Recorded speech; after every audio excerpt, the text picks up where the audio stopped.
Tous les jours faut m'encourager, tous les jours faut m'encourager, tous les jours faut m'encourager, courager, on va s'élever.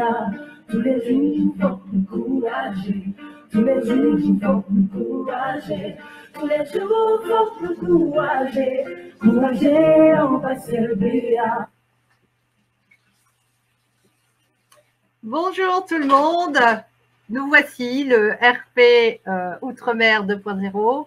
Nous sommes contents de vous retrouver aujourd'hui. Alors, nous sommes le mercredi 15 juillet, donc le lendemain du 14 juillet. Peut-être qu'on en parlera tout à l'heure, peut-être pas. Je suis heureuse d'être avec Naïs, qui se cache un petit peu, avec Arthur, et moi-même, Marie-France, de La Réunion. Nous sommes avec Ivan, de la Guyane. Bonjour à tous, et je serai aussi en charge des commentaires live. Bonjour à tout le monde. Merci Ivan. Nous sommes avec Alex. Bonjour tout le monde, désolé, ça hachure un peu, ça bug. Bonjour en direct de la Kanaki, salut tous les gens du chat, salut tous ceux qui suivent et n'hésitez pas à partager ce lien pour qu'on soit plus nombreux à discuter. Merci Alex, bienvenue. Bonjour Charles. Bonjour le monde, bonjour la planète. Chez nous, à Guadeloupe, ça se réveille. Je suis devant le tribunal, je vous en parlerai tout à l'heure. Bienvenue à tout le monde. Toujours actif. Alors aujourd'hui, donc dans ce mercredi, on va vous parler donc de nos actus de chaque territoire. Bien sûr, on rajoutera une actu pour Mayotte qui ne peut pas être là, mais qui est là. Pareil pour la Martinique qui n'est pas là, mais qui est là. Enfin, pour les autres territoires que vous connaissez. Vincent, bah, comme d'habitude, on aura une surprise, peut-être ou pas. On verra ça. Donc, le thème d'aujourd'hui, c'est l'éducation tournée vers la néoculture. Donc, on fera un débat là-dessus tout à l'heure. Donc, merci à vous, merci au Modo, merci à vous d'être là pour nous soutenir sur ce live. Merci Radio Fourmi, donc les auditeurs de Radio Fourmi qui nous écoutent tous les mercredis, tous les mardis et tous les jeudis. Merci à vous.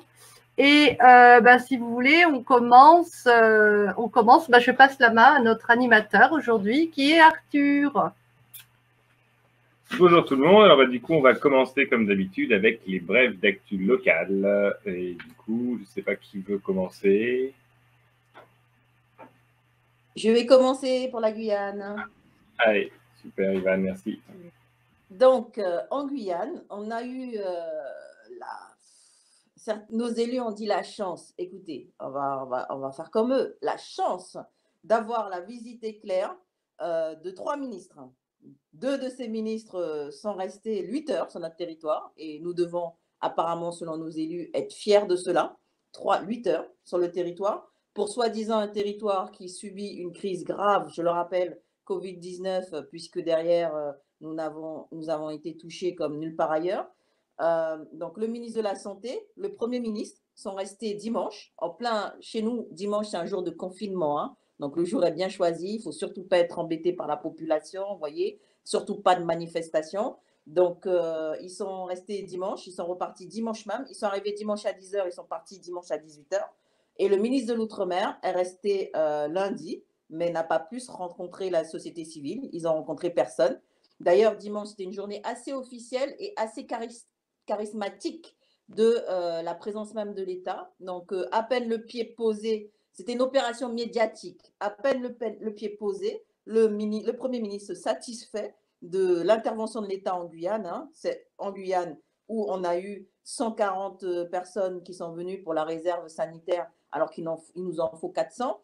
Le même Guyane où on a eu un escrime au lieu d'avoir l'hôpital militaire de type Mulhouse sur notre territoire, c'est-à-dire qu'on a eu des moyens mais qui ne font pas de la réanimation et qui ne traitent pas le Covid-19, donc cherchez l'erreur. Cette même Guyane où d'ailleurs le même week-end où ils sont venus, on a eu 3 décès Covid-19 ce week-end où ils étaient satisfaits, eux, des moyens de l'État. Et cette Guyane où on a toujours 30 lits sur comment dire ça, le chef-lieu, Cayenne, et Lutry, dans l'ouest, à 2h30 de route. Donc aujourd'hui, cette Guyane-là, on est à 6229 cas, d'accord? Quand il y a eu dans la Mayenne 200 cas, on a testé toute la population. Bref, on a cherché à identifier, isoler, faire quelque chose, quoi. Nous, bon, ben, ils sont satisfaits de ce qu'ils ont fait. Aujourd'hui, on a 125 personnes hospitalisées, alors que le nombre de places n'y est plus. On a 25 personnes en réanimation, 12 personnes évassanées et 31 décès à ce moment-là. Ce qui nous a, 31 décès, c'est rien pour l'Hexagone, d'après nos ministres. Mais en fait, ce qui se passe, c'est que les gens meurent régulièrement, tous les jours, et que nous, on dit quand même qu'après ce qu'a subi l'Hexagone, justement, ou bien l'Italie, ou je ne sais où, on devrait pouvoir quand même éviter des morts. On pourrait pouvoir éviter des morts. Le Suriname, juste à côté de nous, aujourd'hui, a eu à peine 700 cas parce qu'ils ont fermé leurs frontières, parce qu'ils ont géré justement leur population. Le Brésil, à côté, qui n'a rien géré, qui est l'exemple apparemment à suivre de la France, eh ben, a aujourd'hui des milliers de morts et des millions de cas. Donc pour l'actualité, voilà. Et ensuite, un point sur la violence. Aujourd'hui, hier, on a eu une interpellation d'une personne qui a en fait retrouvé son voleur tout seul, hein, parce que ça fait des mois et des mois qu'il se plaint de vol, que rien n'a été fait. Il croise le voleur tous les jours parce qu'il a identifié la personne. Il croise le voleur tous les jours dans la rue, rien n'est fait. Bon, il l'a attrapé. Bon, voilà, il y a eu un petit contact, quoi. Et par contre, les policiers ont su l'interpeller lui, alors que le voleur, lui, n'avait toujours pas été interpellé. Donc, il y a eu une grosse manifestation devant la gendarmerie où ils ont mis fin à la garde à vue parce qu'elle était un peu abusive, quoi, la garde à vue de ce monsieur-là, mais qui est convoqué devant le tribunal pour avoir effectivement fait justice lui-même. Mais vous allez voir à Mayotte l'actualité. Là, aujourd'hui, en Guyane, il n'y a pas eu de mort, mais on va quand même peut-être pas arriver à chaque fois à des décès pour que l'État prenne en main la sécurité des territoires sur lesquels il est responsable. Voilà pour l'actualité de la Guyane. Je vais laisser quelqu'un d'autre parler. Je reviendrai pour Mayotte. Oui, alors, du coup, ensuite, qui veut prendre la relève? Charles, peut-être, ouais. Charles lève la main. À toi, Charles. Yes, bonjour à tous. Actualité, là, je suis devant le tribunal parce que les copains, ils vont se faire juger parce qu'ils ont été tapés par les policiers. C'est un peu à l'envers, je sais pas, en fait. J'ai pas compris des policiers qui ont tapé et qui ont porté plainte, en fait. Bon, après, ça, c'est les détails de notre démocratie. Aussi un fait divers qui est assez bizarre, enfin bizarre, qui relève de la détresse sociale. C'est en fait, il y a une fille qui a tué sa maman par accident avec une arme à feu sur un parking d'un centre commercial. Alors, j'ai pas avec assurance tous les détails parce que c'est un peu particulier. Mais en fait, c'est une gamine de 16 ans. Elle avait une arme à feu dans son sac et elle était pour aller faire des courses avec sa maman à un centre commercial. Donc peut-être que c'était pour donner l'arme à quelqu'un d'autre ou peut-être que c'était comme ça qu'elle se défendait. Je rappelle que la Guadeloupe est dans les records des départements français qui ont le plus de chômage chez les jeunes. Et en fait, nous n'avons toujours pas de solution réelle pour en fait prendre en charge ces jeunes qui demandent simplement autre chose que de dealer, puisque nous sommes juste la porte d'après. Enfin, la Guyane, c'est une porte d'entrée de la drogue, mais après, ça passe par la Guadeloupe avant de partir en France. Donc, c'est assez particulier. Sinon, petite actu, ouais, il y a un gros vague de sable, enfin, brume de sable qui est en train d'arriver. Ce serait la plus grosse, elle est 60% plus grosse que d'habitude. Donc, nous aurons probablement des problèmes au niveau de la santé. Donc, je rappelle aussi qu'ils ont commencé à réouvrir les entrées des gens en vacances en Guadeloupe et que ça va être plus belle. Donc, je ne sais pas comment ça va se passer pour le Covid. Ça va être la blague. Voilà les petites brèves d'actu. Sinon, rien de... À part le soutien aux militants pour l'eau, parce que nous n'avons toujours pas accès à l'eau potable normalement. Ben voilà. Comme d'hab, quoi. Yes. À vous, les studios. Ou à vous, la Kanaki? Ou la Réunion? Eh ben, tu veux poursuivre, Alex, avec ta vidéo ou pas? Ouais, avec. Ta vidéo d'abord? Ouais, voilà, bah, avec plaisir. Ok, C'est ça, ouais. ça marche. Voilà les actus de la Kanaki, un super commentaire d'une journaliste sur ce qui s'est passé chez nous en Kanaki.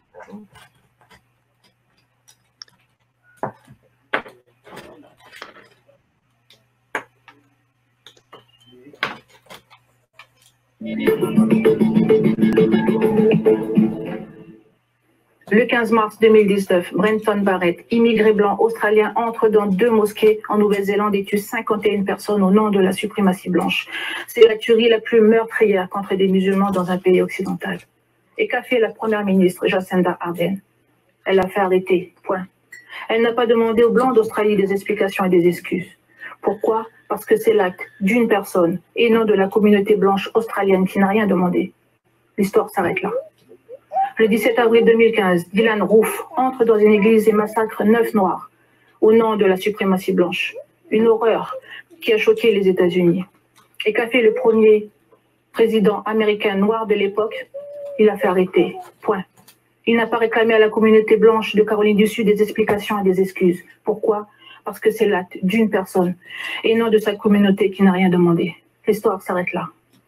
Et ici, dans la nuit de vendredi à samedi, une bâche temporaire de plus d'1 million de francs en l'honneur du 14 juillet et qui recouvrait une façade de la province sud a été brûlée par un ou des individus, on ne sait pas, l'enquête est en cours. Et qu'ont fait les dirigeants de cette institution? Ils ont tout de suite réclamé aux indépendantistes et aux coutumiers kanaks des explications sans connaître l'identité de ou des responsables.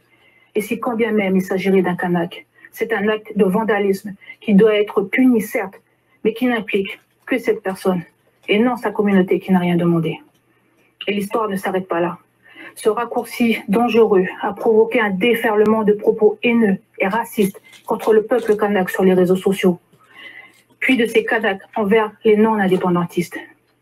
Ce raccourci dangereux nourrit les esprits de haine et monte les communautés les unes contre les autres. Et l'histoire ne s'arrête pas là. En réaction, le Rassemblement national, l'ancien Front national, a appelé à manifester devant le Sénat coutumier. Quel amalgame! On est loin du discours de paix, rabâché depuis 30 ans. Et malheureusement, j'ai bien peur que l'histoire ne s'arrête pas là. Voilà. Du coup, c'est pas folichon là cette semaine.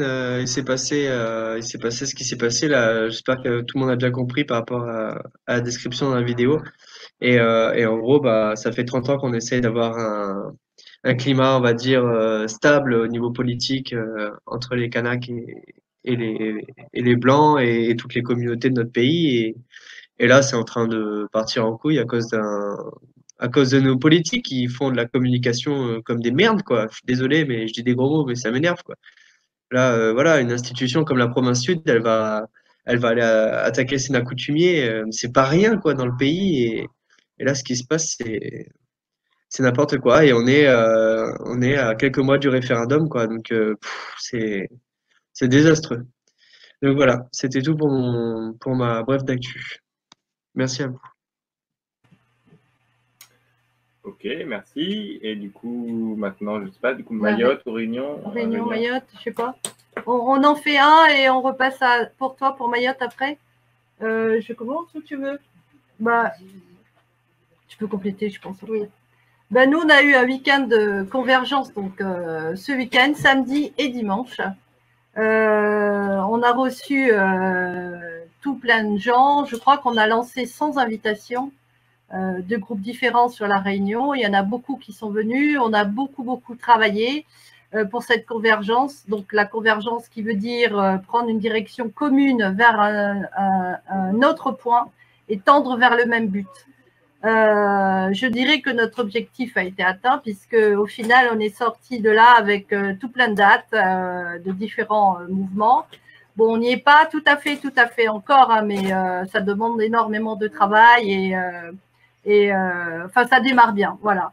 C'est ce que je voulais dire. Donc, on a reçu des écologistes, les féministes, le mouvement Bandalon, on a reçu Racine CAF, on a reçu plein d'artistes engagés. Donc, tous ensemble, pour l'instant, en fait, on participe aux actions déjà mises en place par plusieurs mouvements et on essaye de faire le nombre en rejoignant tous ces groupes-là. Comme hier, ils avaient prévu de faire une manif pour le 14 juillet. Donc, voilà, ça a fait du monde. Samedi prochain, il y a prévu une manifestation pour fermer l'aéroport, parce que ça, c'est pareil. Hein. Et là, il y a un touriste qui est arrivé pour rendre visite à sa famille et il a contaminé 19 membres de sa famille. Rien que ça. Sans compter si les gens sont partis faire des courses et ça s'est multiplié, tout ça. La septaine est terminée pour les gens qui reviennent de métropole. Ouais. Donc, c'est ça aussi. Donc, quand on revient, quand on arrive, puisque les vacances ont démarré, eh bien, les touristes n'ont pas de septaine à faire. Donc, ils arrivent et vont directement sur la plage, etc. Donc, apparemment, ça démarre bien chez nous, d'autant plus que c'est l'hiver. Donc, à mon avis, le Covid va bien circuler, aussi bien que la grippe, parce que, voilà, hein, on ne va pas rentrer dans cette discussion, mais c'est reparti pour un tour chez nous. Voilà, Arthur, tu voulais rajouter un truc pour l'actu de la Réunion? Bon, voilà pour nous cette semaine. À toi, Ivan, pour Mayotte. Oui, bon, donc oui, c'est moi. Donc du coup, je représente Aïcha. Hein, faites la petite petit échange morphologique de la semaine dernière. Bon, on dit ça avec le sourire, mais quand même, sincère condoléances à Aïcha. Aïcha a perdu son cousin là récemment, il me semble, je ne veux pas dire de bêtises, très récemment. Donc, encore des victimes, encore des problèmes à Mayotte, de l'immigration non contrôlée. Il y a une bande armée qui sévit depuis 3 semaines à Mamoudzou, qui est connue des forces de l'ordre et qui, du coup, n'est pas traitée, n'est pas gérée. Donc, le cousin d'Aïcha, Mohamed, jouait au domino avec ses cousins. Et il a été pourchassé, tabassé par une bande armée, en fait, et il est décédé de cela. Donc, c'est aujourd'hui l'incompréhension du maire de Mamoudzou qui a pris la parole dans le journal télévisé de Mayotte. La famille a déposé plainte. Mohamed laisse 3 enfants sans père. Tout ça parce qu'on n'a pas géré quelque chose qui arrive à peu près tous les soirs depuis 3 semaines, soit une bonne armée qui sème la terreur, hein, c'est hallucinant, en état de droit, pays de la République, hein, disons. Bon, en Guyane, on connaît un peu ça, hein, sans faire de parallèle, je reste sur Mayotte. Voilà, c'est aujourd'hui l'insécurité n'est pas gérée correctement, on fait avec et la population est laissée face à elle seule et après, on va vouloir mettre en prison, incriminer ceux qui vont finir par, à force, aller chercher les délinquants et s'en occuper. Donc, c'est le petit village de Itsapéré à Mamoudzou, si j'ai bien tout compris. Et donc, sincère condoléances à Aïcha, du coup, puisqu'elle est directement touchée cette fois-ci, mais c'est aussi le lot de beaucoup de Mahorais, du coup, ces derniers temps, où justement la violence fait rage. Une bande armée, je le redis, c'est pas pour dire une personne qui est là, qui peut-être un excès de folie a tué quelqu'un. Non, c'est une bonne armée qui sévit depuis 3 semaines et qu'on est infichu vraisemblablement d'arrêter. Donc, ils ont interpellé depuis une personne, on va le dire aussi, une personne, un adulte a été interpellé. Bon, c'est en cours d'enquête pour savoir s'il fait partie de cette bande-là. Voilà pour Mayotte. Ok, merci. Et ben, du coup, on va pouvoir enchaîner sur le sujet principal avec Naïs et Ivan. On commence. Alors, on commence comment avec J'introduis si vous voulez, vite fait. Introduis, Ouais. vas-y. Allez. Alors aujourd'hui, le sujet principal, on avait dit, c'est l'éducation détournée vers la néoculture. En fait, on va parler de néocolonisation culturelle, l'une des plus sournoises, on va dire, puisque s'attelle à un petit peu uniformiser et déraciner les gens. Et on parle de chez nous, mais on parle aussi de la France, quand on veut parler de ça. Et on vous laisse découvrir les quelques petites vidéos et ensuite on en reparlera.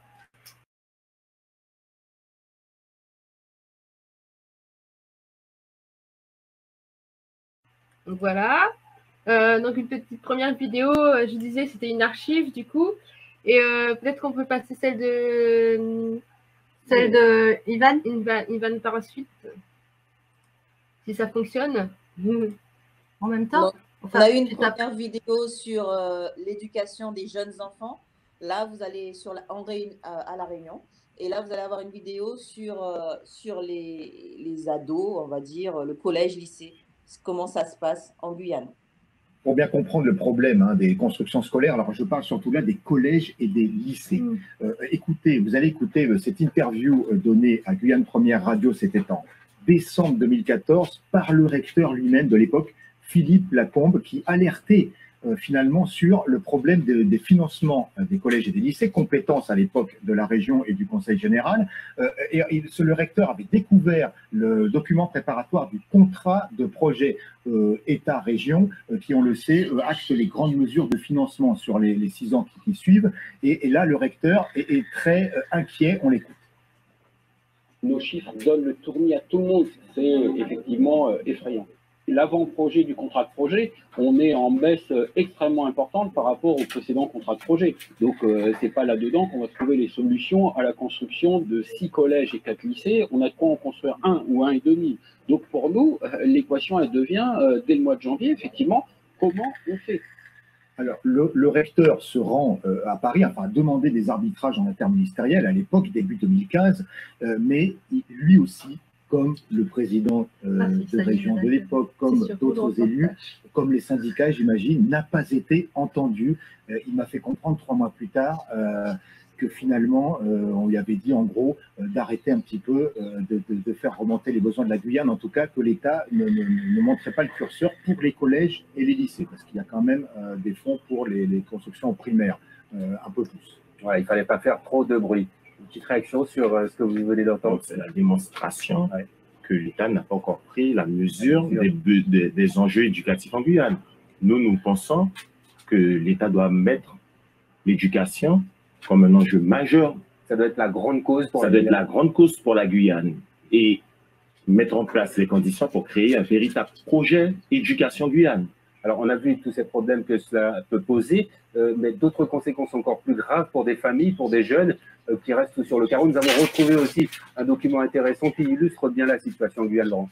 Oui, Donovan, 16 ans, un bon élève de 3e. On parlait tout à l'heure de ces élèves qui ne trouvent pas de place en seconde, 14 de moyenne en 3e. Donc, évidemment, doit poursuivre en seconde, qu'allais-je vous dire, technique ou éventuellement en CAP. Mais voilà, il ne trouve pas de place plusieurs mois après la rentrée. On l'écoute.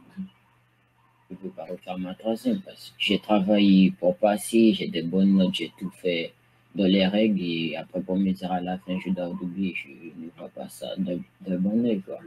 Je sens que je suis seul, que tout le monde va à l'école pour étudier, tout le monde avance, que moi je reste en arrière, que je ne vais pas être au même niveau qu'eux.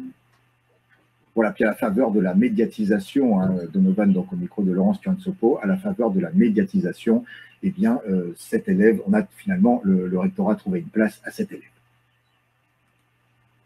Alors, vite fait, un petit topo, du coup, pourquoi on parle de l'école de cette manière-là, pourquoi j'ai trouvé pertinent la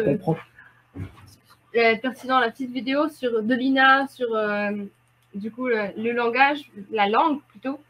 En fin de compte, depuis la petite enfance et jusqu'aux grandes études, un peu partout en France et en Outre-mer, on a pu constater une uniformisation de la culture, des manières d'instruire ou d'éduquer.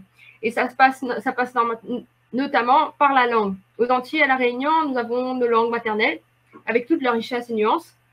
Non reconnues comme telles, d'ailleurs, c'est pas forcément reconnu comme langue, on dit c'est un langage créole. En Kanaki, c'est un peu différent. Ils ont peut-être la chance d'avoir un autre statut, du coup. Par exemple, chez eux, la langue kanak est reconnue au bac depuis 92. Il y a les épreuves facultatives, donc il y a les langues Djeou, Nengone, Alex m'arrête si je dis des bêtises, Païchi et Andie qui sont les 4 différentes langues kanak qui ont pu être mises en valeur du coup et ramenées du coup dans l'éducation des jeunes, pas forcément chez nous. Et on parle de chez nous, mais pas que, en France aussi. Alors c'est pas un phénomène qui s'arrête que dans les Outre-mer. Donc d'autres régions en France résistent pour faire perdurer leur langue. On a les Bretons, l'Alsacien, l'Auvergnat, la langue gascogne et j'en oublie beaucoup. Et donc voilà, quand je voulais parler d'uniformisation, ça commençait déjà tout petit. À l'époque, aujourd'hui, on se bat pour remettre le créole, par exemple, à La Réunion, le créole réunionnais, à l'école. Ensuite, pour la vidéo de Ivan, peut-être je peux la laisser continuer. Juste 2 mots ensuite. Alors, qu'est-ce que je disais? Mais en fin de compte, ça ne s'arrête pas là. Quand on regarde bien ensuite, tout le cursus de nos enfants est vraiment rythmé par ça. Et ça va jusqu'à, par exemple, tout simplement le fait que nos jeunes ne peuvent pas continuer de grandes études sur nos territoires, puisqu'il n'y a pas les écoles, on ne les a pas développées, et sont obligés d'aller en métropole, en France. Et ceux qui sont en France, à l'extérieur de la métropole parisienne, s'ils veulent faire des très grandes écoles, ils ne peuvent pas le faire. Il faut qu'ils se rapprochent des grandes métropoles telles que Paris. Et en fin de compte, on voit bien que tout est un peu centralisé. On voit que c'est toujours à peu près les mêmes personnes qui sont privilégiées et tout est codifié un petit peu comme ça. Donc, je laisse du coup la parole à Ivan si elle veut continuer. Tout à fait, une bonne transition. Merci Naïs. Du coup, des problèmes structurels en fait, hein, des problèmes d'adaptation. Là, on l'a clairement vu dans le reportage pour la Guyane, c'est un recteur qui dit qu'il a été réclamé des moyens dans l'Hexagone et qu'on lui a dit, s'il te plaît, reste tranquille, tais-toi, arrête de remonter tout ce qui ne va pas, c'est pas possible. Alors que pour les chiffres de la Guyane, par exemple, de 2005 à 2016, il y a plus 26% en fait de jeunes entre la primaire et l'université qui doivent être scolarisés. Il y a en Guyane, par exemple, 6800 naissances par an. Donc, ça fait que tous les 3 ans, il faut pouvoir prévoir en fait que ces personnes-là, ces jeunes-là, ces enfants-là puissent aller à l'école. Et entre-temps, il y a des problèmes structurels dans nos départements. Chacun donnera son avis, enfin donnera peut-être ses éléments, mais nous, par exemple, pour la rentrée des secondes, vous avez vu le jeune qui, grâce aux médias, grâce à la médiatisation, a trouvé une place. Nous, l'année dernière, Trop Violence, on a dû aider une jeune de moins de 16 ans pour qu'elle puisse aller au lycée. En fait, il y a 800 à 1000, voire plus, jeunes qui ne peuvent pas, en Guyane, continuer le lycée, faute de place. C'est juste pas possible. Du coup, ça fait qu'en parallèle, on a du chômage. On a 62% des jeunes qui sont au chômage. On a 38% aussi des jeunes qui sont sans diplôme sur notre territoire, avec 40% en grande difficulté de lecture et d'écriture, parce que comme à La Réunion, on a, comme d'ailleurs en Nouvelle-Calédonie aussi, nos frères amérindiens, bushinangés qui subissent parce qu'on n'a pas suffisamment assez d'enseignants en langue maternelle qui permettent aux jeunes là, effectivement, de commencer à l'apprentissage avec leur langue pour les amener plus petit à petit vers le français. Et aujourd'hui, en fait, on a un aveu d'échec.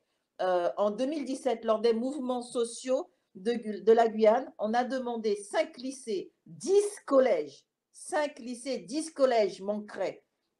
On a demandé aussi du coup à ce que, comme il y avait déjà des manques, puisque c'était déjà en retard, c'est du rattrapage, à ce qu'ils construisent chaque année, en tout cas qu'on voit comment on fait en sorte de mettre nos jeunes à l'école. 500 classes primaires devaient être créées en Guyane.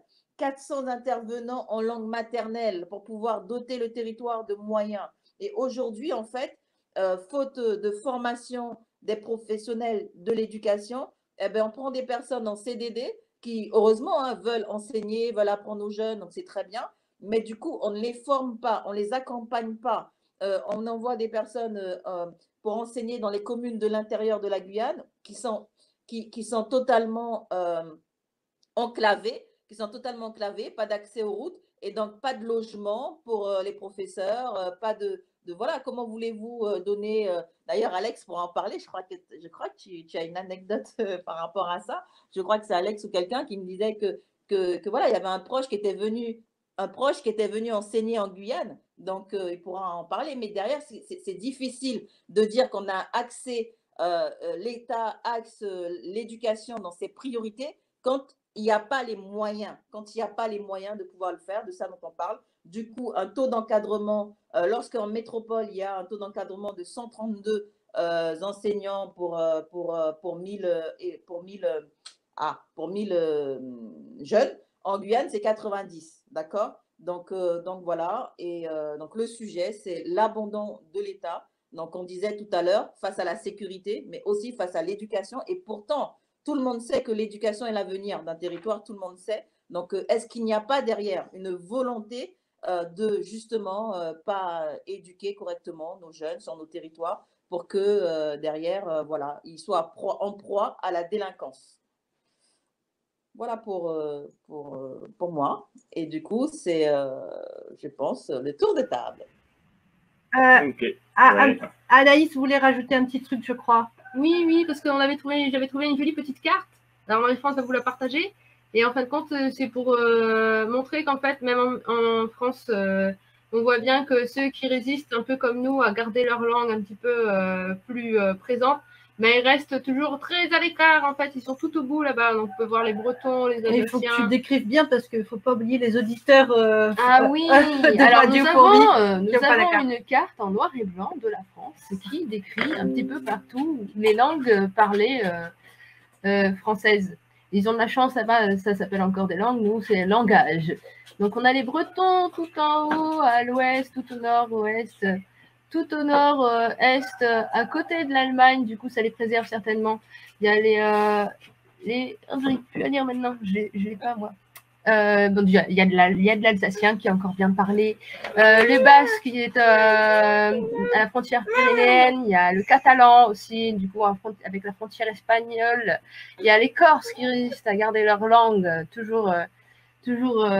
Donc on voit bien qu'en fait ensuite les langues sont plutôt généralisées. On a la langue d'Oïl au moitié nord de la France et la langue d'Oc moitié sud de la France, mais en vrai, si on voyage un peu, on voit bien qu'en fait, voilà, on a eu une anecdote de quelqu'un qui était normand, qui quand est parti faire ses études du coup à Amiens, il s'est retrouvé à se faire tellement charrier parce qu'il avait un joli accent, mais il l'a perdu entre-temps et il le regrette aujourd'hui. Donc voilà, un petit commentaire comme ça. Et puis on fait de table. Ma définition. Ah oui, Marie-France va nous donner une définition d'éducation et de l'éducation. Je voulais moi juste apporter une petite définition parce qu'on est en train de notre site, c'est l'éducation détournée vers la néoculture. Et la vidéo de Naïs sur la Réunion là s'appelait La Réunion enseignement français milieu créole. Donc vous pouvez constater il y a deux mots, éducation et enseignement. On a plutôt tendance à croire que c'est la même chose, que l'éducation, c'est de l'enseignement et que de l'enseignement, c'est l'éducation.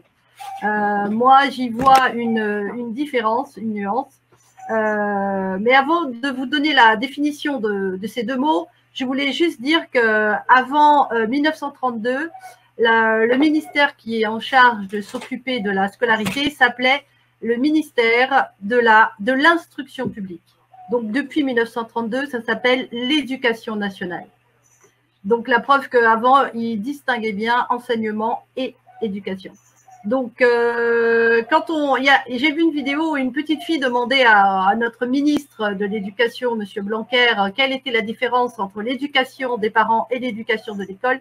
Il répond qu'en fait, tout se situe dans la responsabilité des parents et que l'école est là pour amener des valeurs de la République. Il insiste bien là-dessus que c'est de la transmission des valeurs de la République. Mais vraiment, il insiste très beaucoup, et que c'est surtout, ça tient avec la confiance que les parents ont au niveau de l'école. Donc, en gros, moi, je traduis ça par va travailler, ne t'inquiète de rien, on s'occupe de l'éducation de tes enfants, tout va bien. Donc, je reviens à la définition du mot éduquer. Éduquer, ça veut dire conduire, commander, guider, faire se développer un être humain. Donc, les parents, pour moi, éduquent en fonction de leur héritage, de leur expérience passée. Donc, ils reproduisent leur propre expérience, donc les valeurs, la religion, la tradition, les us et coutumes, donc des principes. Donc, c'est quelque chose de beaucoup plus intime que l'école. Enseigner, c'est transmettre à la génération future plus de connaissances, de savoir-faire, de savoir et des valeurs d'une culture commune. Donc, les profs à l'école appliquent un programme bien déterminé, imposé, donc un système, et les règles sont bien déterminées. Voilà donc pour la définition des deux, mais ce qu'on peut dire, c'est que à confondre les deux, l'école normalement s'occupe vraiment de l'instruction, mais aujourd'hui, ils se sont accaparés l'éducation, donc le rôle des parents. Et ça devient dangereux. Mais j'en parlerai tout à l'heure, en fait. Pardon, je commence le rond-causé. Je passe la main après ma définition. On peut lancer. Qui veut prendre la main? Charles, peut-être? Oui, je suis très bien, même s'il y a un petit peu d'activité autour de moi. Donc, juste à côté, rapidement, il y a les deux prévenus qui sont prévenus et à l'heure. Donc, voilà, nous sommes prêts. Je voudrais en fait déjà dire qu'ici, en Guadeloupe, nous avons ce qu'on appelle l'éducation créole. Donc, la langue créole, déjà, qui c'est le nom de la langue locale. Mais en fait, criare, c'est... l'étymologie, c'était quoi déjà, criare? Ça vient du latin criare, en fait, créole, en passant par le portugais crioulo, et ça veut dire nourrir et élever, en fait, en latin, criare, nourrir et élever. Alors, d'une certaine uniformisation des codes, comme on a vu en fait dans le jeune de Guyane. Donc même si lui a accédé et a bien assimilé les codes en ayant de bonnes notes, eh bien il a dû avoir une forme de piston pour accéder à la garantie de pouvoir poursuivre ses études. Le reportage qui est sur la Réunion montre qu'en fait, ils utilisent la langue locale pour le créole, donc la langue qui a permis de nourrir les peuples qui ont été là-bas. Et après, ils utilisent pour en fait nourrir l'autre forme du français qui est le code de discussion des administrations. Et vraiment là, je pense qu'il y a, enfin pour moi, je ressens un effet que c'est contrôlé à distance. Ils envoient à distance une espèce de ce qu'il faut savoir, ce qu'il faut faire, mais en fait, il n'y a pas de suivi après. Ici, en fait, bon, les copains qui sont descendants des familles qui ont été importées avec violence et dans l'histoire de l'esclavage des Africains, il y a vraiment cette notion que créoliser, en fait, c'est forcer l'adaptation par l'éducation des choses qui viennent de l'extérieur pour les faire subsister en Guadeloupe et dans les autres îles de la Caraïbe et peut-être dans d'autres régions colonisées. Donc pour moi, le terme d'éduquer, enfin vraiment le créole, c'est l'éducation, c'est nourrir, c'est vraiment manquer de respect en fait à toute une collectivité de personnes qui ont eu l'obligation d'oublier leur culture et de s'uniformiser. Et puis ce jeune là qui a malgré tout a forcé ce Guyanais à assimiler donc l'uniformisation, où en fait il a vraiment su utiliser les bons codes pour avoir de bonnes notes.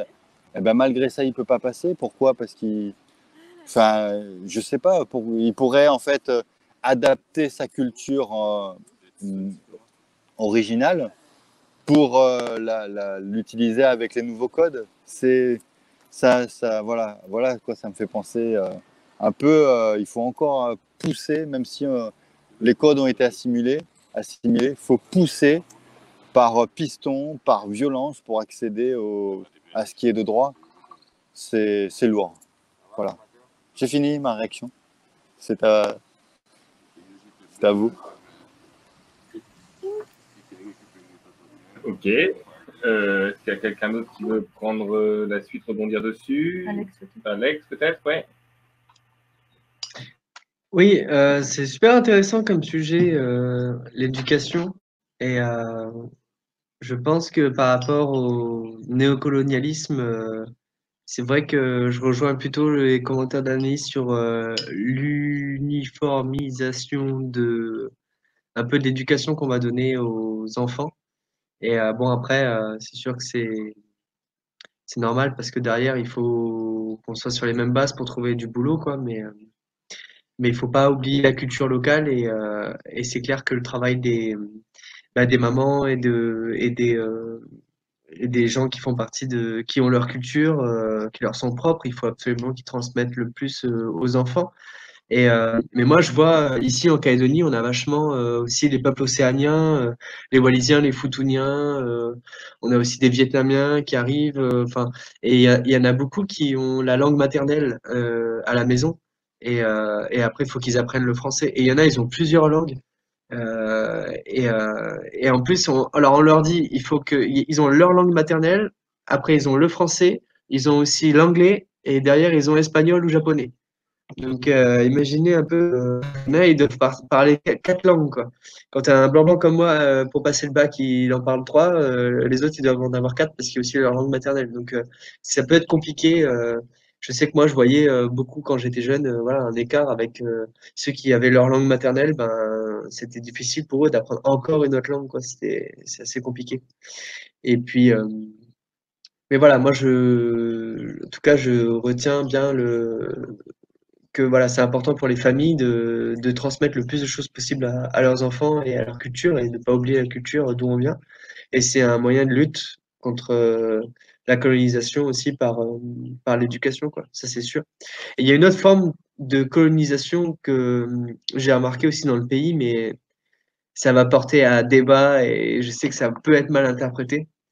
Mais c'est par rapport au comment on appelle ça, au lycée et collège et écoles privées, avec derrière l'enseignement du privé, avec notamment ben, le mélange entre l'éducation et la religion. Et ça, c'est pour moi une forme de colonisation aussi à l'occidental. Ici, je veux dire, par la religion et l'éducation des privés, bah, c'est une forme de courant de pensée qu'on impose à un peuple et par la religion. Donc là, ça mélange religion et éducation. Enfin, après, ça reste mon point de vue personnel, hein, c'est sûr, je parle pas au nom de tout le monde là en Kanaki, donc je suis désolé, je maîtrise pas beaucoup le sujet non plus. Et pour répondre à Ivan, ouais, ma femme, elle a vécu un peu en Guyane, mais mais elle a jamais donné des cours là-bas. Elle a plutôt passé son CAPES ici en Calédonie, donc elle a pas eu l'occasion de donner des cours, non, elle a plutôt pris des cours. Mais ouais, elle m'a raconté des anecdotes de Guyane. Ouais, l'école, c'est spécial aussi, hein, c'est sûr. Les petits gosses qui vont en pirogue à l'école, ça c'est extra-culturel. C'est ouf. Bon voilà, je vous laisse la parole. Merci à vous. Animateur. Yes, trop bien. Et bah, que vous voulez, on passe aux commentaires du coup live ou quelqu'un veut dire quelque chose? Moi, je voulais juste rajouter un truc. Excusez-moi, tout le monde, c'est un peu tard, j'ai une grosse journée et j'ai plus trop de batterie. Je vais en profiter juste pour vous dire que je vais y aller. Je voulais juste finir par un big up aux gens de France, aux Gilets jaunes de France, pour ce que vous avez fait pour le 14 juillet. Bravo à vous. Et tous ceux qui font partie voilà, du chat, bravo, la bande, vous avez fait une grosse action et c'était super d'avoir fait ça. Nous, on a des images qui nous arrivent de France de ouf et très fiers de voir ça chez vous. Et chez nous, le 14 juillet, ben, on la vit un peu comme une fête coloniale. En fait, j'aurais bien aimé débarquer au milieu du défilé avec un gros drapeau Kanaki et dire bonne fête coloniale à tout le monde. Mais bon, enfin bref, moi c'est comme ça que j'ai vécu ici chez nous. Donc voilà, bref. Bon, je vois que Charles, là, il y a un copain à lui qui débarque là, du tribunal. Bon courage à vous les frères aussi qui sont au tribunal. Et puis, merci à tous. Au revoir. À bientôt, Alex. Donc, on passe aux commentaires peut-être avant de recauser. À toi, Ivan. Ok, quelques commentaires. Donc, déjà en début d'émission, on a M2 qui effectivement et plusieurs commentaires pour dire à Aïcha, si tu regardes l'émission, sache qu'on ne lâchera rien, que Dieu apaise le cœur d'Aïcha. et de toute sa famille. Ici, on n'entend jamais parler des Outre-mer. Heureusement que RP 2.0 fait le boulot. Marie-France Naïs, c'est vous dans le reportage, demandent certains. C'est tout le système éducatif qu'il faut remettre en cause. Même dans l'Hexagone, l'école est devenue un outil de propagande et plus du tout un lieu de savoir. Réaffecter, alors oui, il y a quelqu'un qui me disait, réaffecter le bagne des îles du Salut pour les politiciens véreux. Je précise que j'ai été formée en Angleterre et que dans l'école où j'étais, j'avais la chance de pouvoir faire ce que je voulais dans mes cours de français. Résultat, les gamins voulaient en savoir plus. Pour avoir été prof, je peux vous dire que les élèves ont soif d'apprendre, sauf que les profs qui sortent du CAPES sont formatés pour ne pas transmettre la passion de leur matière. Ensuite, peut-on encore faire confiance à ce système en termes d'instruction, l'éducation étant une affaire parentale, sinon c'est de l'ingérence. Un autre commentaire pour dire du lavage de cerveau surtout.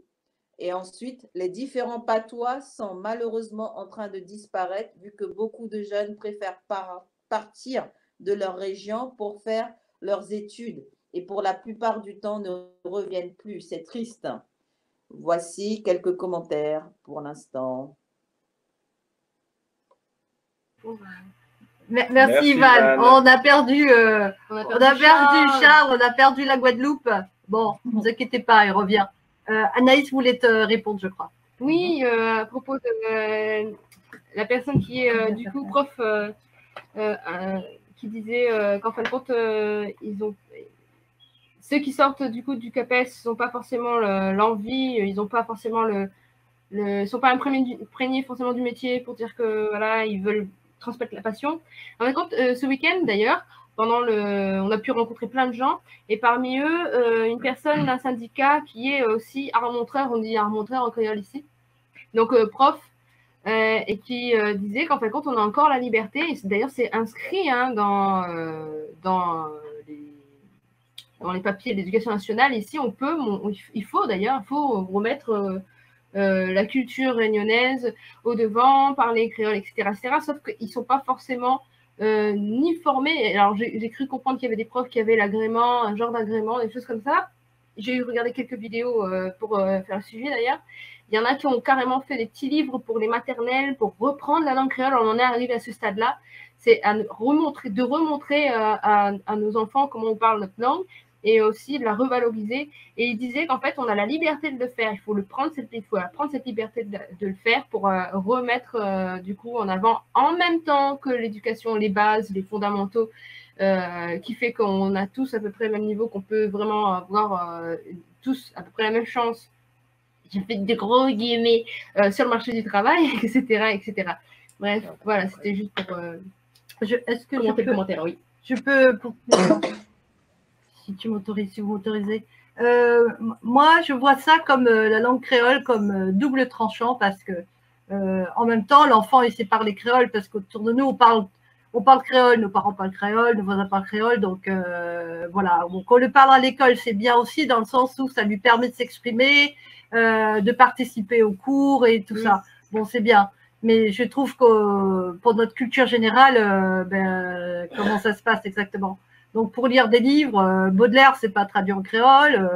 Je veux dire, bon, ben voilà, sinon ça fait un frein pour connaître la culture et avoir accès à autre chose. Même s'ils décident de partir en France, eh bien, s'ils parlent que créole, c'est problématique. Moi, mon frère, il parle que créole, il parle pas français. Du coup, on est complémentaires, pardon. Donc, quand il a besoin de remplir un dossier ou quoi, bon, effectivement, il a du mal à lire le français et à comprendre. Bon, ben, moi, je suis là et je le guide, je l'aide. Et pareil, je m'efforce de parler français avec mes tontons et mes tatas que je connais. Enfin, j'essaye. Hein. Voilà, mais sinon, voilà, je vois ça comme un double tranchant, le créole à l'école. Et là, il y a 2 semaines de ça, je vous parlais du Lord Macaulay qui était parti en éclaireur, vous vous souvenez, en Afrique pour observer et qui disait que nous pouvons les dominer si nous rentrons dans leur système d'éducation et religieux, en effet. Donc, tout à l'heure, j'ai insisté sur la définition de éducation et enseignement parce que pour moi, il est clair et net qu'il faut que l'éducation soit faite par les parents. Et il ne faut pas les laisser, faut pas être confiant que l'éducation nationale s'occupe de l'éducation de nos enfants. Parce que quand on aperçoit, enfin, on voit les faits, on voit le drapeau de l'Europe dans les classes. C'est étrange, non? On voit l'éducation sexuelle à l'école. Souvenez-vous de la brochure de l'année dernière qui a atterri dans les écoles, les collèges ou même le primaire pour nos enfants. Des trucs hallucinants, c'était. À l'école de journalisme, on apprend la charte de Munich en 10 minutes, c'est classé. Ou alors, ils ne le font pas du tout. Il y a la laïcité à l'école, mais ça c'est pareil aussi, pas de religion du tout. Moi, je veux dire par là que si la transmission des valeurs de la République, c'est ça, moi, je n'ai pas confiance du tout en cette éducation. Donc, en quoi cette éducation est de la néoculture? Je veux dire, quand on voit à l'école, on laisse rentrer la coca-colonisation. Halloween, on fait Halloween à l'école, les gars, mais c'est n'importe quoi. On fait McDo rentre à l'école, donc entre gamins, ils se regardent des affaires et on peut distinguer le plus riche, le plus pauvre. Bon, voilà, dans les grandes écoles, on n'a pas accès. Hein. Si on est pauvre, on n'a pas accès aux grandes écoles. Ils font semblant. Tout à l'heure, quelqu'un disait qu'on part faire des études à l'extérieur et qu'on avait du mal à rentrer. C'est vrai. À La Réunion, le Canada vient recruter jusqu'à La Réunion. Et quand on arrive au Canada, on fait les études, on a le diplôme, on travaille. Sauf que si on veut rentrer, que ce soit à La Réunion ou en France, c'est pareil. Hein, si on veut rentrer, on ne peut pas travailler parce que le diplôme n'est pas reconnu au niveau français. Donc, ça veut dire que tu es coincé là-bas, quoi. Et c'est pareil pour plusieurs pays. Mais même, c'est pareil au niveau de la SNCF et de la RATP parce que eux aussi, c'est pareil, ils viennent recruter chez nous. Et quand tu arrives là-bas, tu ne peux pas revenir parce qu'il n'y a pas de RATP et il n'y a pas de SNCF ici. Donc, tu es coincé là-bas. Bon, après, qu'est-ce que je voulais dire encore? Ah oui, que l'école, essentiellement, préparer les enfants à être des consommateurs, en fait. Avec leur compétitivité dès le plus jeune âge. On apprend les enfants à être compétitifs et à devenir des bons travailleurs, très sages, sans esprit critique, sans rien dire. Quand ils font l'histoire, par exemple, ce serait intéressant qu'ils racontent aux gamins, voilà, je sais pas, Napoléon a été conquérir tel territoire, mais il faudrait leur dire aux gamins, pourquoi a-t-il été faire ça?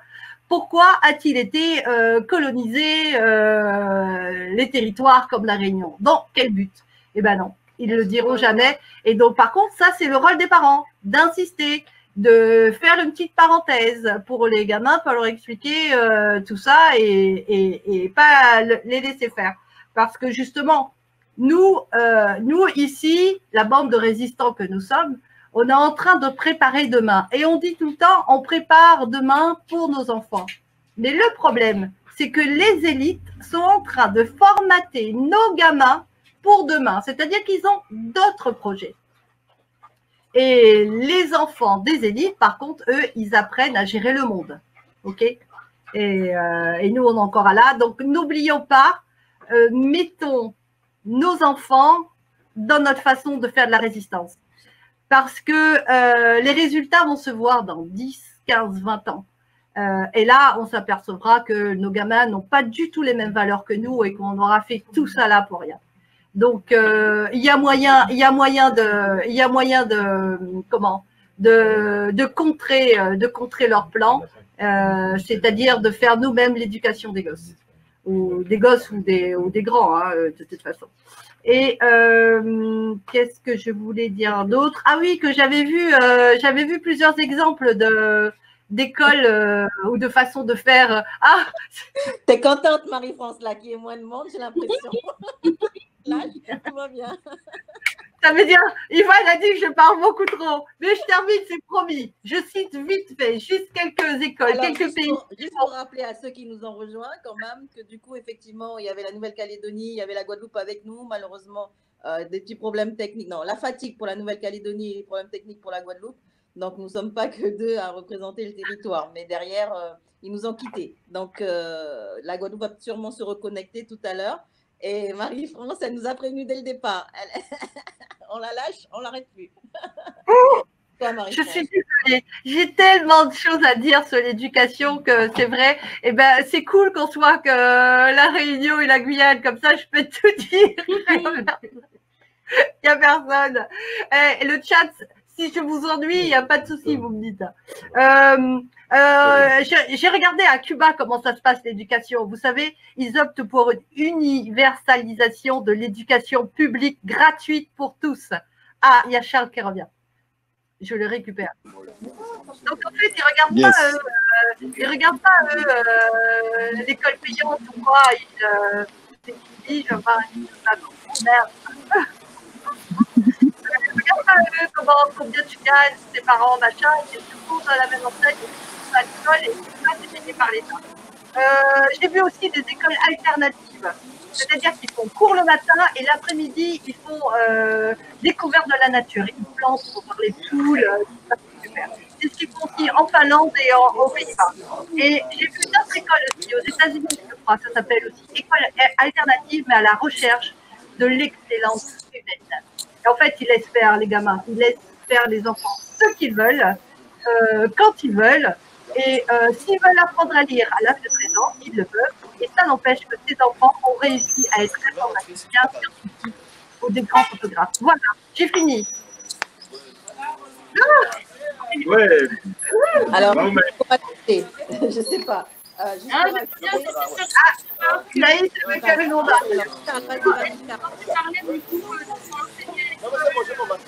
Charles, hello Charles, il faut que tu coupes ton micro ou bien il faut que tu interviennes.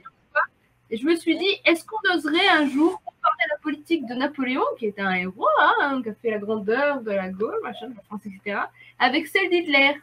Et alors Arthur, il m'a répondu justement, qu'est-ce que tu me disais tout à l'heure? C'est en Italie et en Espagne beaucoup qu'on trouvait des histoires sur Napoléon où il était comparé à un dictateur comme Hitler en fait. Ça c'est qu'une histoire de position en fait dans l'histoire. Si on est victime ou oppresseur, c'est comme les résistants français qu'on glorifie, on les appelait les résistants. En Allemagne, c'était des terroristes. C'est pareil pour les Palestiniens, c'est pareil pour les Syriens, c'est pareil pour tout le monde en fait. Toutes ces histoires de position, ça dépend de quel camp on est quoi. L'éducation nous met tout de suite en position de, on n'a pas le choix de choisir. Enfin, on va donner la parole à Charles. Charles, tu as raté tout mon laïus, alors maintenant moi je m'étais. Allez, à toi de me parler. Oui, c'est le deuxième tour. Vu que j'ai pas écouté vos commentaires, je suis désolé, il y a eu un petit problème technique. Je devais en même temps filmer un petit peu les copains, faire le live donc sur la page Moon Guadeloupe parce qu'ils viennent de rentrer dans le tribunal. Alors l'éducation, vous étiez où? Aidez-moi un petit peu rapidement. Si tu veux, j'y vais et puis comme ça tu enchaînes, d'accord? J'y vais et puis tu enchaînes. Du coup, j'ai refermé mon micro.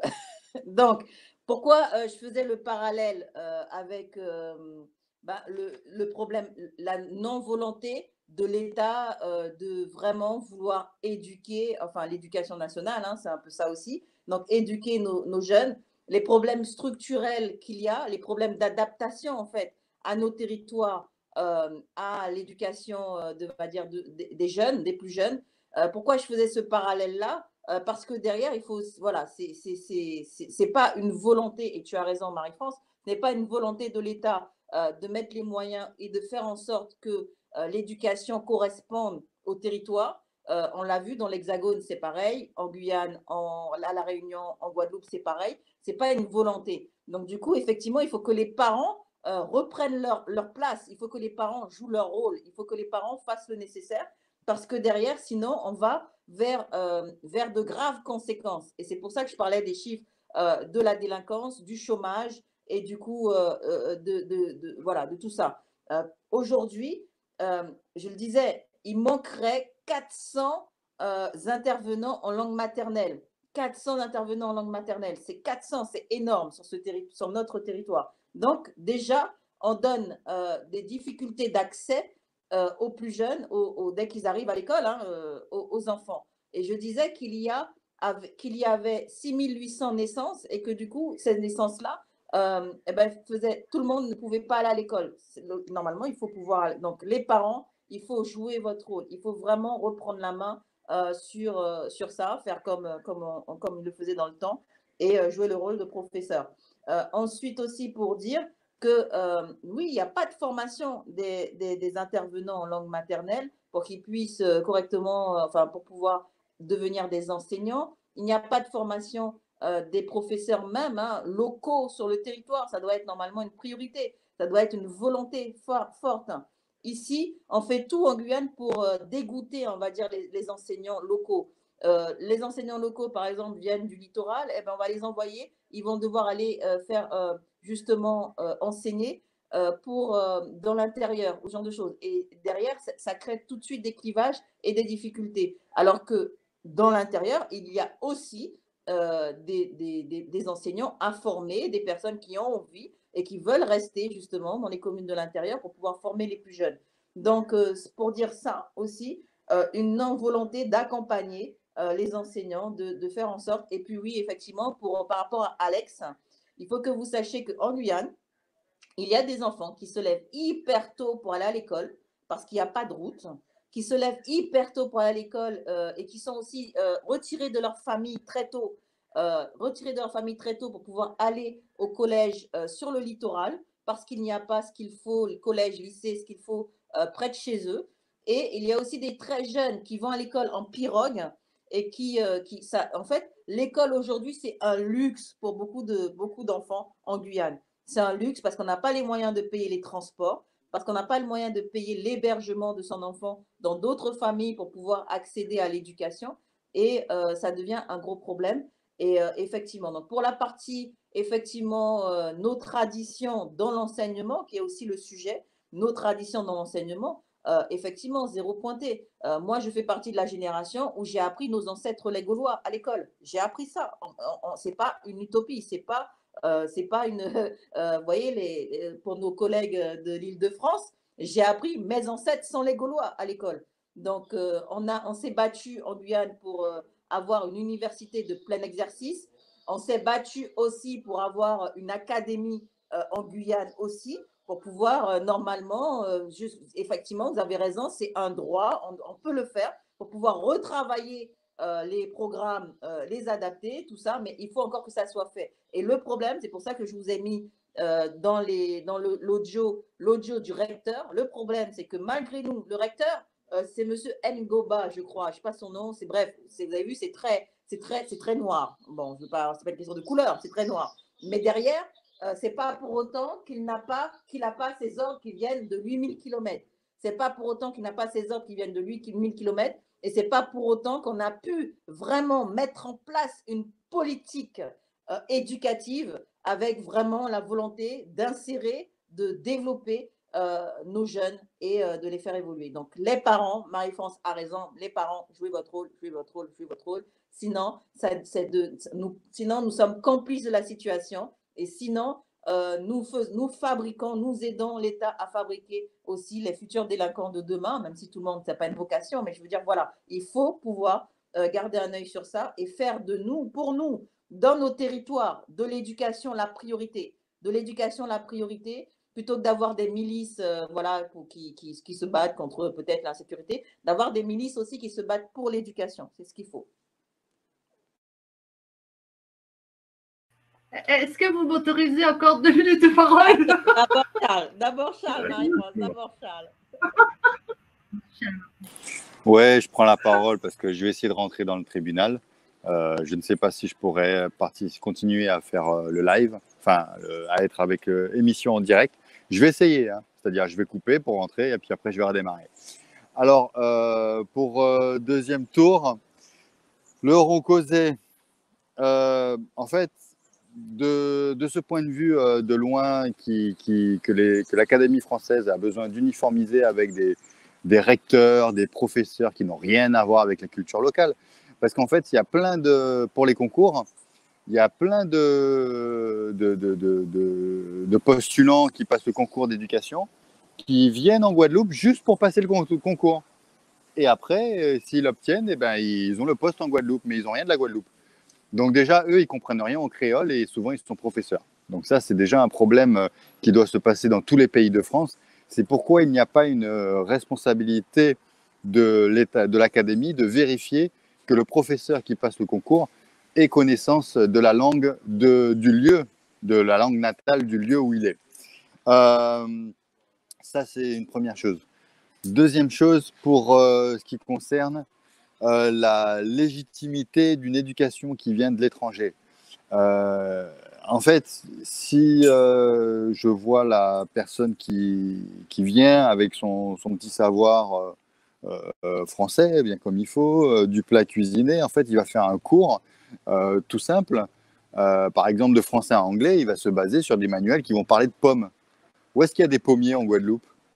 Voilà, il n'y a pas de pommiers en Guadeloupe. Bon, on a des pommes dans le supermarché, on a des pommes dans les livres, mais on n'a pas de pommiers. Donc déjà, ça c'est un problème qui fait partie du commerce des colonies. Et on peut prendre l'exemple sur les arbres, sur les objets, sur les manières vestimentaires. Et au fur et à mesure des années où les gens sont éduqués avec, en français, en anglais, le short, le pantalon, la chemise, eh bien on oublie le vestimentaire traditionnel. Donc on est en plein par l'éducation, le formatage de la culture, de s'habiller, de se nourrir. Parce qu'après, les enfants, ils disent « Ouais, une pomme. » Alors le parent, il dit « Ouais, oui, apple, pomme, ok. Manzara ou manzane en espagnol. » Mais après, le gamin, il dit « Elle est où la pomme ?» Le parent, il dit « Bon, je vais t'acheter une pomme. » Bon, une pomme bien chimique qui vient de l'étranger. Voilà. Donc ça, c'est un petit peu cette adaptation contextuelle, pratique du quotidien pour les jeunes, où je parle juste de l'exemple du maternel ou primaire, qui après, on va dans les mathématiques, dans l'histoire, nos ancêtres les Gaulois, ça aussi, c'est pas une légende en Guadeloupe. Et puis, c'est confirmé, en Martinique aussi, pareil. Tout ça, ça fait que, en fait, l'éducation, c'est le premier pilier de la colonisation mentale, après intellectuelle. Ouais, oui, je voudrais faire aussi une petite partie sur le côté confinement qu'on a eu, que nous avons subi. Eh bien, en Guadeloupe, il y a eu comment ça s'appelle, une insuralité technologique. C'est-à-dire que les gens qui avaient... Déjà, il fallait avoir un ordinateur pour suivre les cours pendant le confinement. Un ordinateur ou une tablette puissante. Et en plus, il fallait un Internet. Mais toutes les zones ne sont pas couvertes par Internet en Guadeloupe. Il n'y a que peut-être 5% qui ont la fibre. Il va y avoir peut-être 20 ou 30% des gens qui ont l'ADSL. Et puis tout le reste, on est encore en 56K. Même si c'est dit ADSL, quand je vais chez les gens, c'est lent. Hein. Donc, il y a une espèce de discrimination technologique aussi, d'accès au savoir. Et en fait, il y a une élite qui continue à apprendre, qui se mélange pas avec la culture locale, parce que quand je parle à cette élite, je leur dis « Ouais, mais le mot créole de truc », les gens me disent « Mais on n'a rien à faire du créole.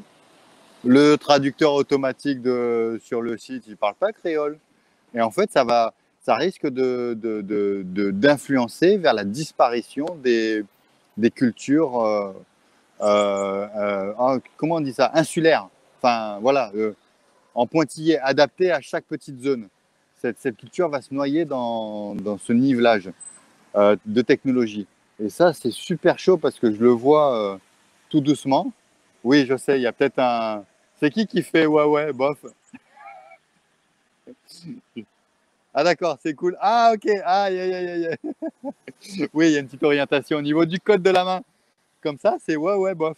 Là, c'est tout à fait d'accord. Et donc au niveau de l'éducation, il faut aussi prendre en considération l'outil qui apporte l'éducation. Et j'entends par outil le professeur, c'est-à-dire je parle de la fonction professeur? Est-ce qu'il a vraiment digéré la culture du lieu où il va enseigner? Et après, les outils du professeur, c'est-à-dire le tableau, la règle, le compas, le vêtement, et puis l'équipement dans l'établissement, parce que, je ne vais pas parler trop de l'équipement dans les établissements aux Antilles, mais ça fait une dizaine ou une quinzaine d'années que la faculté elle est régulièrement en grève, toutes les années quasiment, hein. Ça va de quelques jours à quelques semaines par rapport à leur équipement qui est pas très bien fourni. Ensuite, c'est qu'une faculté des sciences. Pour faire faculté de langue, il faut partir de Guadeloupe, parce qu'en fait, l'Académie française a équilibré les corps de spécialité par île. Martinique, c'est lettres et arts. Guadeloupe, c'est sciences. Et je crois que la Guyane, c'est encore un autre truc que la Guadeloupe et la Martinique n'a pas.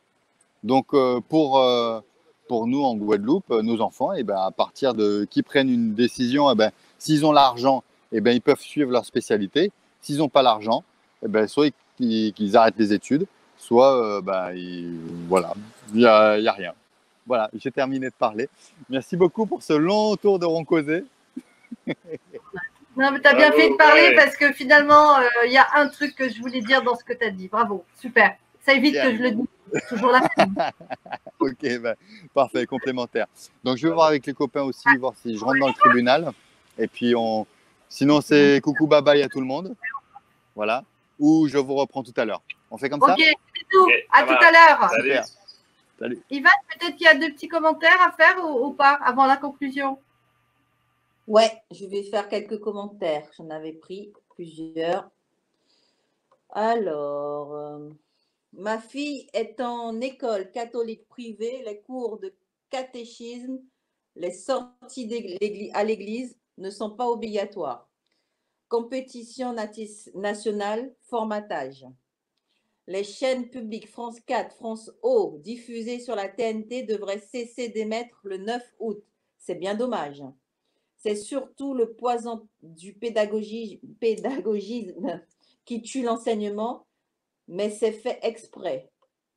On a scandé révolution sur les marches de l'opéra Bastille, lieu de la prise de la Bastille. Je croyais que l'émission c'était demain. Excusez l'étourderie. Bonjour à tous.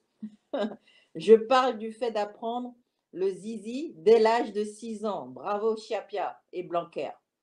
En revanche, c'est open bar pour tout ce qui est sexualité, lutte contre le racisme, l'antisémitisme, développement durable, etc. Bref, toute la propagande mondialiste. Il faut savoir que les élites ont pour but de mettre en place une seule langue, le nouvel ordre mondial. Il faut sortir rapidement de l'Europe. Apprenez à vos enfants l'autonomie, les légumes, les plantes, l'énergie, vivre le plus sans le système financier. À bien y regarder, nous retrouvons les mêmes travers que dans le secteur de la santé. Les intérêts supérieurs n'ont pas pour objectif de garantir la santé. L'éducation n'assure pas non plus la connaissance. Ça fait plaisir de voir le dynamisme qui vous anime, amis d'outre-mer. Bravo et force et honneur. Les amis des outre-mer font un travail d'utilité publique. Je vous conseille la chanson de Tikenja Fakoli et les discours de Kémy Séba pour comprendre les mécanismes des colonisations modernes, des manipulations, des soi-disant grandes puissances. Effectivement, c'est un droit et même une nécessité de maintenir la mémoire culturelle des ethnies, c'est important. Et enfin, je trouve que Ivan a résumé au mieux. Les parents doivent s'occuper des enfants, pas seulement de se spécialiser dans les recherches des moyens de subsistance. Voilà. Ouais, bravo. Merci. Merci les gens, vous étiez super. Super commentaire, hein, très riche. Vous avez apporté plein de choses. Et je parle encore, l'animateur c'est Arthur, désolé. J'arrête. Du coup, maintenant ça va être le moment de la conclusion. Et devinez qui fait la conclusion? C'est moi. C'est Marie-France. Je suis désolée. Aujourd'hui, je devais faire que l'intro et la conclusion. Ah non, non, Marie-France, laisse la place à Arthur. Vas-y, vas-y. Alors, on avait dit que c'était un peu improvisé en live aujourd'hui. Hein. Non, mais allez. non, bien sûr. Ah, mais si, Je vais laisser la conclusion pour Arthur parce que c'est pas possible. Non, mais oui, mais t'avais pas envie de faire la conclusion, c'est pour ça. Quelle horreur. Arthur, c'est toi qui fais la conclusion. Bon, ah, ok. Bah, Et comme ça, on est sûr que ça ne durera pas plus de 5 minutes. Hein. Ouais, bah là, vous allez être tranquille. Parce que, alors, du coup, moi, sur l'éducation, pour le coup, j'ai pas grand-chose à en dire. Parce que c'est vrai que je suis assez d'accord que l'éducation nationale, je pense qu'il y a pas mal de choses à revoir, que ce soit en France ou sur les territoires d'outre-mer, un peu partout, quoi. Enfin, du coup, voilà. Mais en tout cas, c'était une discussion qui était intéressante. C'était pas mal. On remercie forcément du coup les modos, tous les amis qui nous suivent un peu partout, radio, les écoutes des gens qui écoutent à Radio Fourmi, des gens du coup qui viennent participer sur le chat, nous donner des petits mots doux toutes les semaines, c'est sympa, merci beaucoup, continuez, mettez des petits pouces, parlez-en à vos amis et puis invitez-les à regarder aussi la semaine prochaine chez vous si vous voulez l'émission. Je lis, excuse-moi, je lis juste le commentaire de M2, il dit mais laissez Marie-France tranquille. Du coup, voilà. Et puis, la semaine prochaine, du coup, le thème, ce sera sur la néocolonisation du nom de famille. Voilà. Tenez-vous bien. Proposé par Charles. Proposé par Charles.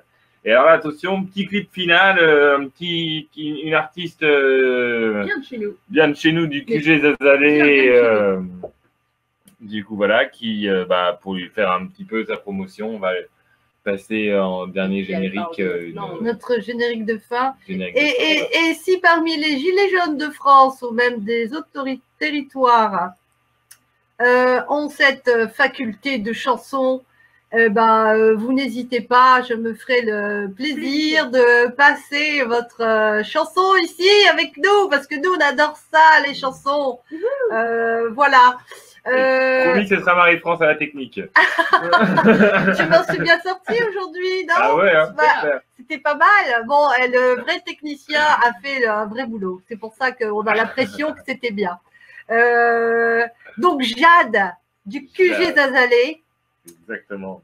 La chanteuse de QG Zazalé. Donc, cette petite chanson, je vous la propose. À bientôt les amis, à demain pour le rond-point Street Santé, à mardi pour le rond-point 2.0 et à mercredi prochain pour nous. Des bisous tout plein. Salut. Miaou. Miaou.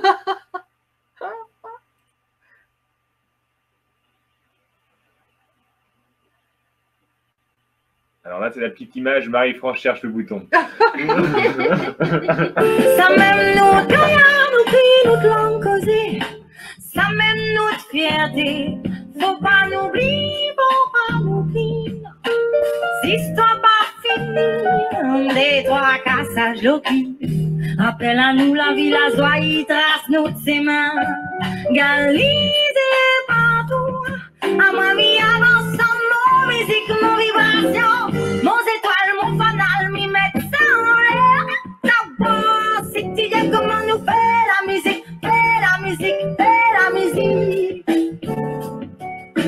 Vis la musique, vis la musique, vis la musique. J'aime ça, nous fait ça même. Vive ça, oui, comme ça même. J'aime ça, nous fait ça même. Vive ça, oui, comme ça même. J'aime ça, nous fait ça même. Vive ça, oui, comme ça même. J'aime ça, nous fait ça même. Vive ça, oui, comme ça. La musique, nous aime ça. J'aime la musique, j'aime la musique, j'aime la musique. J'aime ça. Fais la musique, fais la musique, fais la musique.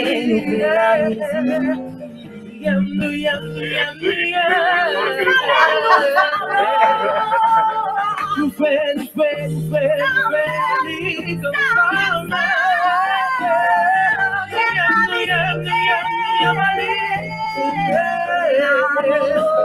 la musique, fais la musique.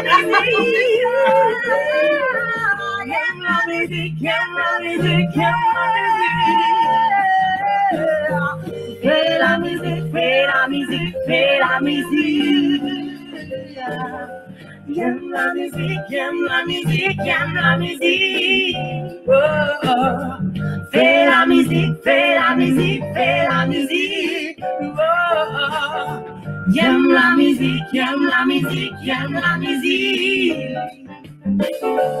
Fais la musique, fais la musique, fais la musique. Bravo Jade! Bravo Jade, des bisous! Bravo! Bravo! À bientôt les amis! À la semaine prochaine!